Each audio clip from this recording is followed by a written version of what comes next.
স্বাধীনতা পেয়েছি কিনা চিন্তা করে দেখেন। সাম্যের কি হয়েছে বাংলাদেশ স্বাধীন হওয়ার পর? বুকে হাত দিয়ে চিন্তা করেন, ক্রমশ অসাম্য শন শন বেগে বেড়েছে। মানবিক মর্যাদা ধূলিসাৎ হয়েছে। টর্চার, গুম, খুন, ক্রসফায়ার, গান ফাইট বাংলাদেশে বেড়েছে না কমেছে আপনারা জানেন। তাহলে আমাদের ছাত্রছাত্রী আমরা কি শেখাবো? অধিকার ও কর্তব্য কি শেখাবো? শুধু তর্ক হচ্ছে আমরা কি জাতীয় সঙ্গীত বদলাবো? আমরা জাতীয় সঙ্গীত বদলাবার চেয়ে গুরুত্বপূর্ণ দাদ হচ্ছে এই সংস্কৃতি বন্ধ করা। বিনা বিচারে, সে যদি আপনার পরম শত্রু হয় তাকে বিচার করেন। যেটাকে এখন মব জাস্টিস বলা হচ্ছে, এটাও কিন্তু ন্যায়ের বিরোধী। যে কোনো লোককে যে অপরাধ করেছে তাকে গ্রেপ্তার করুন, তাকে বিচারের সোপর্দ করুন এবং তাকে যথাযথ প্রক্রিয়া বিচার করে দোষীকে শাস্তি দিন। নির্দোষ লোকদের 133 জন 537 জনের আসামি করে হত্যা মামলা করবেন না। তাহলে আপনি আবারও শহীদ ছাত্রদের রক্তের সাথে বিশ্বাসঘাতকতা করবেন যদি আপনি নির্দোষকে শাস্তি দেন এবং দোষীকে ছেড়ে দেন। এই সংস্কৃতির কিছু কিছু শুরু হয়েছে। শুধু বলি, আমি বললে আপনারা কেউ বিশ্বাস করবেন না, আমার কোনো ক্ষমতা নাই, আমার কথা কেউ শুনবেও না। এই যে কিন্ডারগার্টেন ইংরেজি মিডিয়ামে করছেন, মাতৃভাষায় বাদ দিয়ে করছেন, দেশে বাঙালি ছাড়া অন্যান্য মানুষজন আছে। বাংলাদেশের জনগণের মধ্যে আমি ধর্ম নিয়ে বৈষম্য করব না, ভাষা নিয়েও বৈষম্য করব না, জাতিগত পরিচয় নিয়েও বৈষম্য করব না, এমনকি শ্রেণী নিয়েও বৈষম্য করব না।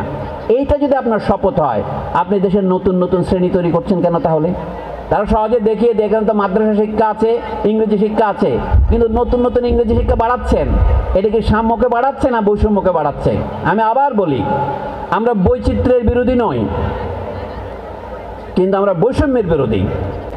এই জন্য বললাম, সরকারি হরগঙ্গা কলেজ সরকারি হওয়ায় আমি খুশি। আমি চাই যে অন্য কলেজগুলিতেও সরকার দায়িত্ব গ্রহণ করুক, সকল শিক্ষকের বেতন একটা নির্দিষ্ট গ্রহণযোগ্য মাত্রায় এবং সমতার ভিত্তিতে, যোগ্যতার ভিত্তিতে হোক।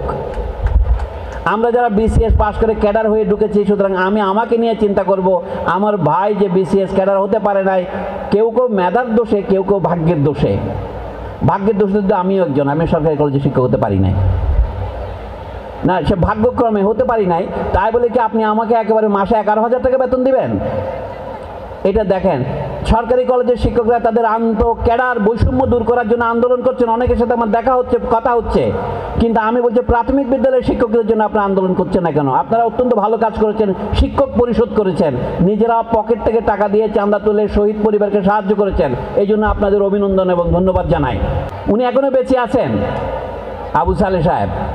উনি জাতীয় গণগ্রন্থাগার অধিদপ্তরের মহাপরিচালক ছিলেন, কিন্তু পরে একসময় আহত হয়ে, খন্দকার মোশতাকের সময়ে বোমায় আহত হয়ে তিনি এখনো পঙ্গু অবস্থায় কালাতিপাত করছেন, বয়স 80-র কাছাকাছি।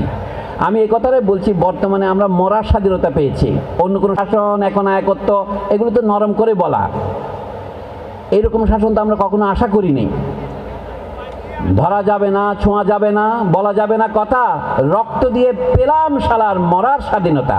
এটা লিখেছেন আবু সালে বলে একজন ছড়াকার। কবে? 1972 সালে, আজকে নয়। 72, 73, 74 এই ছড়া আমরা আড়াতাম। ধরা যাবে না, ছোঁয়া যাবে না, বলা যাবে না কথা, রক্ত দিয়ে পেলাম শালার মরার স্বাধীনতা।